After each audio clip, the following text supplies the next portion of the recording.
This podcast is intended for mature audiences and could be triggering to some. Please use discretion when listening. Hello, I'm extremely excited about today's bonus episode. Since the start of Something Was Wrong, I have received many messages from listeners who are currently working towards leaving an abusive relationship, or that are debating on how best to do so. In today's episode, I interview Isaac Smith, a Sacramento-based holistic psychotherapist and nutritional therapy practitioner, to discuss why leaving abusive relationships is important, the cycle of domestic abuse, creating a safety plan, resources available to all economic classes, and how others can best support those in an abusive relationship. I truly believe this information is invaluable, and I am so thankful to Isaac for taking the time to share this knowledge with us. All of the resources mentioned in this episode will be found in the show notes. Please consider sharing this episode with your friends and family, as it can truly save lives. I'm Tiffany Reese, and this is Something Was Wrong. You think you know me, you don't know me well at all. Think you know me, you don't know me well. I sat down with Isaac this past Sunday, July 14th, 2019. You may hear the world's cutest baby in the background laughing in the distance at times. Not to worry, that's just Isaac's adorable baby playing with their mama. Yeah, so my name's Isaac Smith. I'm a licensed clinical social worker. I'm a holistic psychotherapist that I work in private practice. I work with people here in the Sacramento area, as well as online. If you live in California, I can do one-on-one therapy online. How did you get interested in this field of work? When I started graduate school, I really wasn't planning on becoming a therapist. That sort of passion developed for me over time and was really impacted by the agencies where I worked at. So I was put into a couple different counseling roles, and just kind of getting to sit across from people and watching them, struggle and grow was really impactful for me in my own life, because it made me kind of address things that were going on for myself, and it was really empowering for me. And I got to learn a lot from the people that I was sitting across from.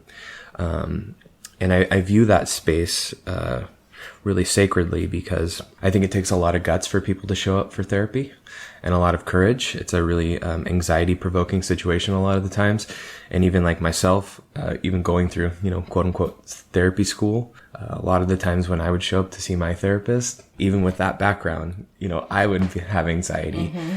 So yeah, that's kind of how I got in. That passion sort of developed for me, and I really just enjoy it. And I feel really blessed and honored that, people trust me to share that space with them.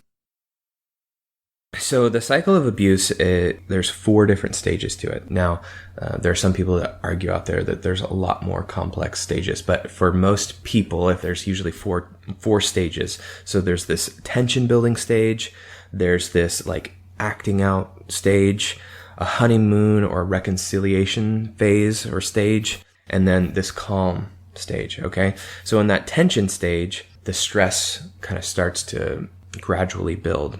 The abuser might feel threatened. Maybe they don't think that they're getting the attention that they deserve from you. There's some communication breakdown. You might start walking on eggshells because you don't want to upset them, and then take on this sort of nurturing role that often happens and become maybe very agreeable, those types of things. Then there's that acting out stage where any type of the abuse can occur.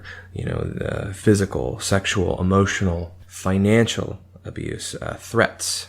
After that, there is what we call the honeymoon stage. So this is where that abuser apologizes. Maybe they beg forgiveness. They say, honey, baby, sweetheart, I'm never going to do this again.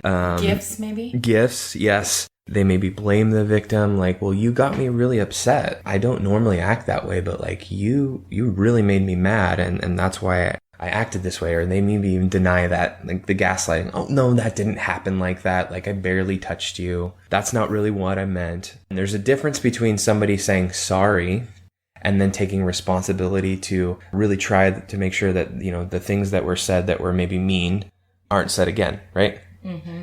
let's face it, when you're in a relationship with someone that you love, even the best relationships, you're going to maybe be a knucklehead sometimes and like be short or curt or say something that you shouldn't say to your partner. That's different than the abuse that I'm talking about. Okay. We can be abusive to the people that we love, but we take healthy people that are in healthy relationships take ownership and say, look, I'm really sorry that I said what I said to you. I'm going to really try to work on that. Or they're going to come up with a plan, like when they're both getting angry, like say somebody has a short fuse, that we're going to take a timeout so that we don't get to that point where we're, name calling and stuff like that. So during this honeymoon stage, again, they could probably be minimizing, denying that the abuse even happened. And then there's this calm stage. So the tension will start to build again. So that abuse either stops altogether, slows down. The promises that are made in that previous stage are not met. Like you mentioned, the gift giving. This is where some of the gift giving can happen. The victim might be thinking, hey, this is not going to happen again. They said, maybe even point to some progress that they've made, this kind of thing. But again, because it's a cycle, so whatever happens after the calm is then that tension going into that acting out, then the honeymoon, then the calm. It just goes over and over and over. So that's what we mean when we talk about the cycle of abuse. I'm assuming that the time between those stages can be very different depending on the relationship. Yes. That could be years. Yes, totally. Yeah, every relationship is different. Sometimes it can happen really quickly and then other times it can happen over, like you said, months or years. And this is where sometimes people minimize that, like, it doesn't happen all the time. He just blows up, goes into this rage. It's happened like twice a year. So it's okay. How can we educate people on leaving as safely as possible, and like what partners can they take? So most of the time, people don't just leave abusive relationships impulsively. It's something that they're kind of thinking about. If your life is at risk, like that's a completely different story. Like get the hell out as fast as you can. But I think there's a lot of value in planning ahead. I think also this might be a good time to talk about like why people stay. I think it's for a number of reasons. They might have some fear that the abuser might hurt them or their kids, and I think that that's for good cause, because some of the statistics show that about 70% of the domestic violence that happens after the victim's left. Sometimes that fear is about like, what are others gonna think about me, who I am? I think some of the other reasons that they stay is that they kind of hope that this person will change. Maybe they're like, oh, well, he only lashes out, a few times a year. I think that says a lot about a person, right? They hope that this person will change. And they love people. You're in a relationship because you love someone. So I think that's another reason why people decide to stay in relationships that are not good for them. They might try to convince themselves or sometimes others, like, if I can just love him or her enough, they're going to get better. They might even point to progress that their abuser has made or to some of their positive qualities. Maybe their abuser is a really good provider or successful, or they've been dependable. So they ignore maybe some of those red flags or minimize them. And it's really invalidating of themselves, actually. And especially in the beginning. So they hope for this change, right? And I think that people sometimes put themselves into that rescuer role, believing that they can kind of fix their abuser.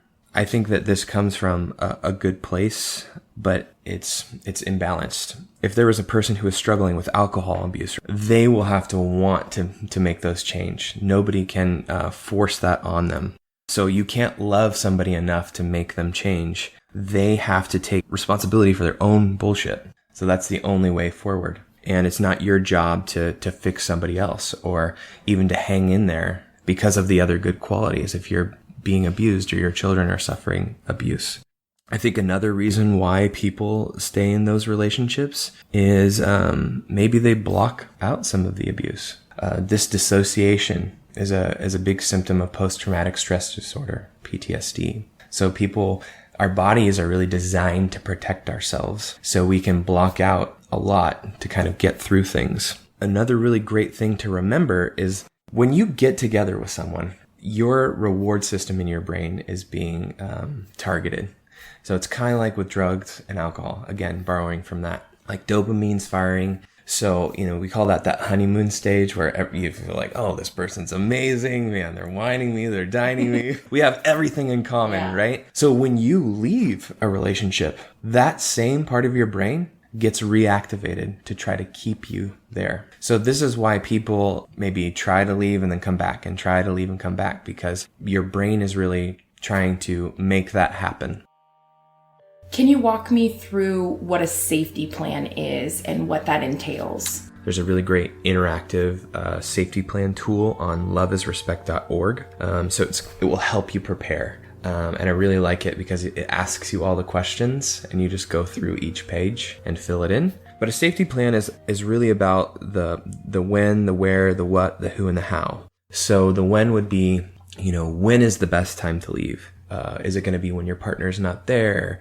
Is it going to be in the middle of the night? Is it going to be when they're out of town? These types of things. Where are you going to go? Are you going to go to a shelter? Is there a family or a friend that you're going to go to when you leave? What do I need to bring with me? Well, the really important things would be, if there's any medicines that you need for you or your kiddos, birth certificates, passports, immigration papers, anything that's really important for you to have that you're not going to have to go back. Because once you leave, it's radio silence. If you've decided I need to leave this relationship, block them on social media, change all your passwords, do not contact them for whatever reason. The who's going to be there to support you? Who are you going to tell about your plan? These types of things. And then how? Are you going to get in your car and go somewhere? Are you going to have somebody pick you up? These are the types of things that you're going to find out when you create a safety plan. It's actually about kind of helping you cope ahead, because you're going to be running on that fight or flight mode, and it'll be hard to shoot from the hip when you're in that state. So having this kind of thought out ahead of time can actually have this anxiolytic effect, meaning reduce some of your anxiety about a situation that's going to produce anxiety and help you really prepare on what to do next. This is where it's good to first reconnect with your community or reestablish. I think that this is often one of the most crucial first steps because abusers usually try to isolate you from friends and family. And maybe there's a fear that's getting in the way of you reaching out to some of those people. But most of the time, they want to hear and are happy to hear from you, because you're going to need this kind of positive support and these people in your corner when you're thinking about leaving. So be honest with the people who have loved you, been there for you, your best and worst about what's been going on.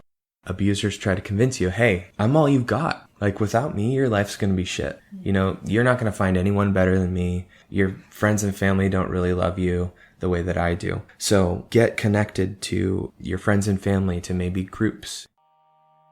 How do you think we can do better as a community to support those that are in abusive relationships?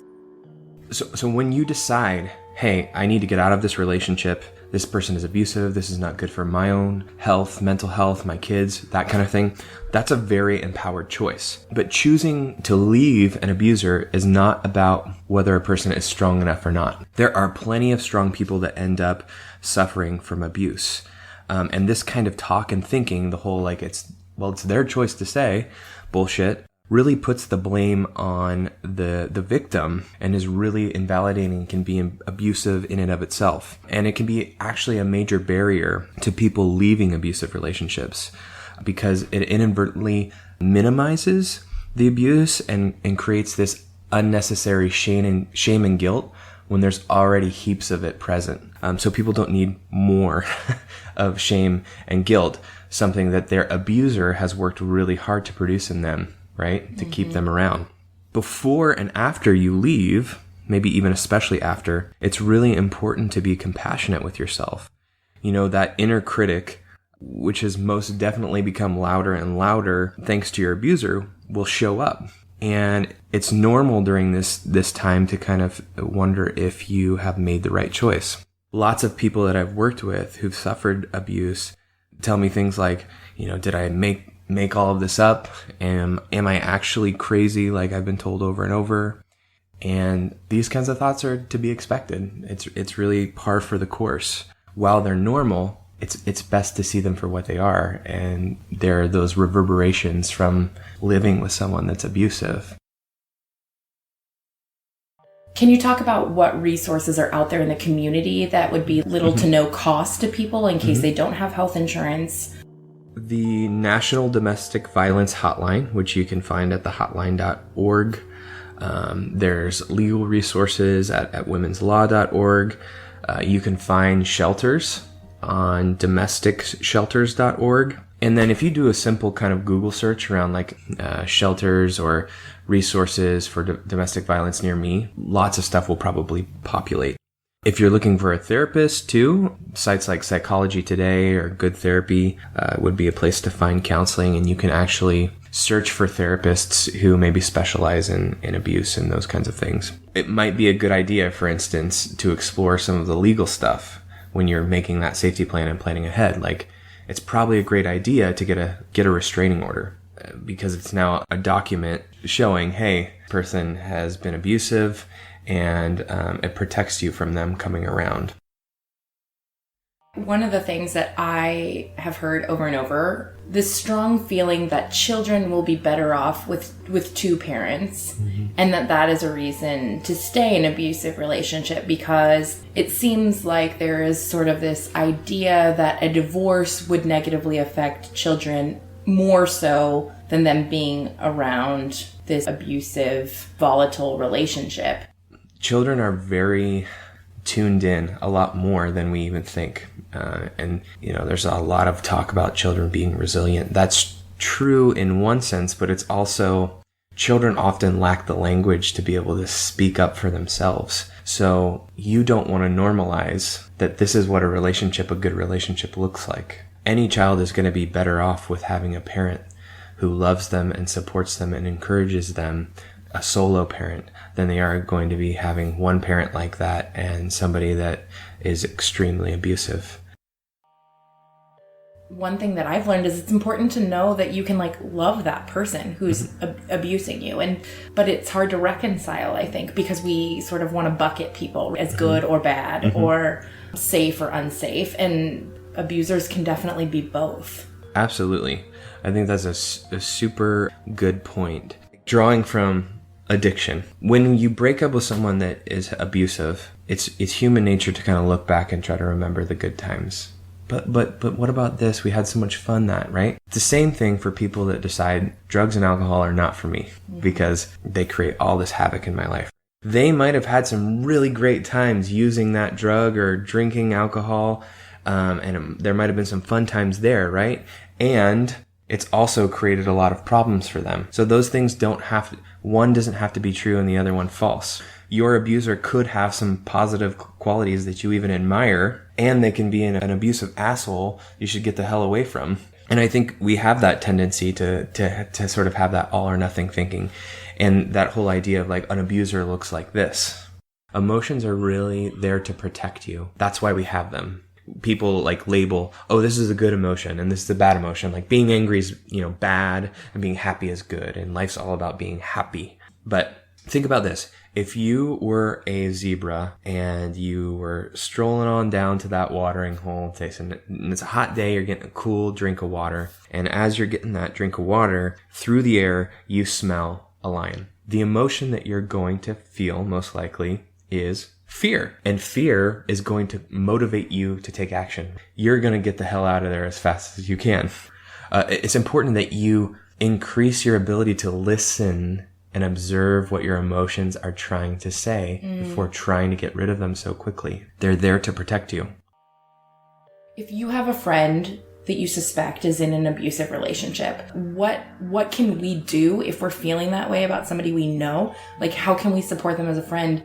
How could we broach that topic with them? That's a really great question. And it's a delicate dance too. I think it's about the way that you approach it. Hey, this is what you need to do in your life. This person's terrible for you. They're probably going to shut down. And again, the abuser has worked to isolate them and give them this idea family's whacked. Your friends are whacked. You can't trust them. It's being there for someone and just saying like, hey, like, I don't know if anything's going on or not. Like, I love you and care about you. And I noticed a couple things like this or that. I could be totally reading it, but I just thought I'd ask. And if nothing's going on, great. And if it is, I'll be here to support you in any way I can. Making yourself an ally, which can be a hard thing to do sometimes when you see that person that you love being with somebody that doesn't treat them the way you think that person should be treated. And you can always normalize it, meaning like you can say like, hey, I might not say this right, or I don't even know how to talk to you about this. I'm just concerned about you, and I'm going to be there for you and this person. What are the things to look for when you have maybe left an abusive relationship and now you are thinking that you're in the right place where you want to start looking for a partner? In AA, Alcoholics Anonymous, they have like this general rule of, which I think that there's some wisdom in, like, hey, when you're first getting sober, probably not the best time to get into a relationship. Weird. And I think that too. It's not impossible. Sometimes it can be a really great thing. I'm not a letter of the law guy. I'm a spirit of the law. I think that there's things that are wise to listen to and pay attention to. But you want to give your time space to get connected to you. Mm-hmm. You have been in a relationship where you're told either directly or indirectly that you're not important and your thoughts and feelings are not important, and what you think is, it's just because you're too sensitive or too crazy or whatever it is, or bullshit. So you need to get to the space where you feel like you know who you are again. And also, if you don't make it mean too much. You have to accept where you're at. It's the only way to move forward. It might not be the space that you want to be in, right? Mm-hmm. But it's where you're at. And then you can make more steps going forward. So I would say, learn what it feels like to be alone. Be alone with yourself before you jump into a relationship again. And then take it slow. Watch, listen, observe, play. Don't be dropping all your intimate knowledge about your history with somebody on the first date. Again, why I'm saying to give yourself space too is because when you can get reconnected to your gut and listen to your intuition, you're going to be able to be more of a curious observer when maybe you notice something that is a red flag, or when it's not really a red flag, your past is showing up. Still great to observe and like listen and try to watch and see what it is. That will be easier if you know that you can trust your gut again. If you could speak to somebody who's listening to this and maybe they're debating leaving an abusive relationship, I'll ask you thoughts on like the advice you would give them in making the decision. If you think that you're in an abusive relationship, it's probably 99% chance that you're in one. And then also, you're going to be anxious. You're going to be scared. You're going to be depressed. You're going to have like a lot of competing emotions about this. And that's okay. And that doesn't mean that you shouldn't listen to that gut. It's not going to be something you're completely comfortable with doing. We often like wait. We try to think like, what's the right time? And how far can I push myself? Right. I think it's good to have a plan about how you're going to do it, because that will increase the likelihood that you're going to do it. But your emotions are going to be all over the place and you're going to be running on adrenaline. Don't wait for you to feel the right way. Get support. If you think that you're in an abusive relationship, educate yourself. Go get support if you can. Like I said, don't wait until after. Start now with getting some of the support that you need to like put people in your corner again. That should be the first step. Reconnecting with your community.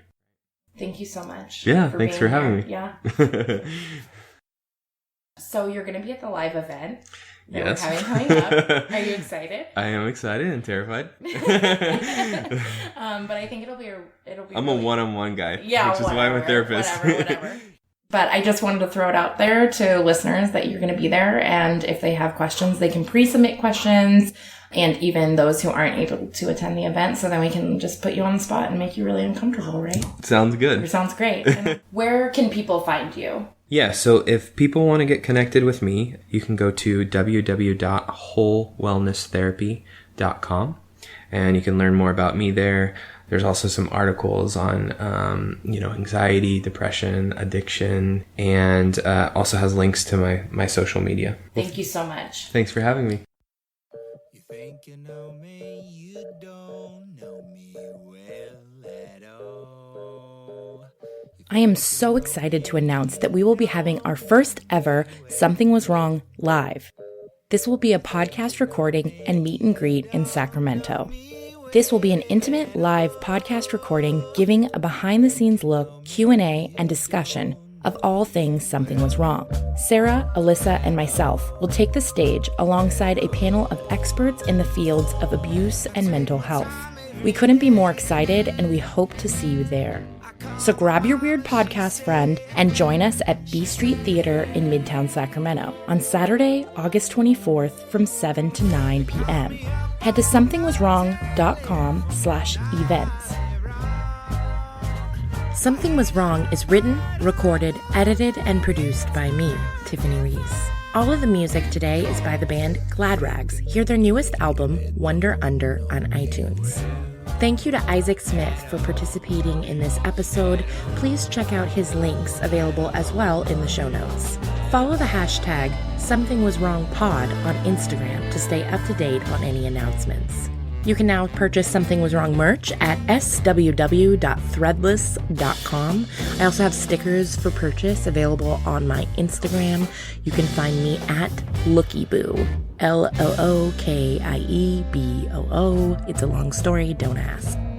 If you or someone you know is being abused, please contact the Domestic Violence Hotline at 1-800-799-7233. Thank you so much for listening, and take care. You think you know me, you don't know me well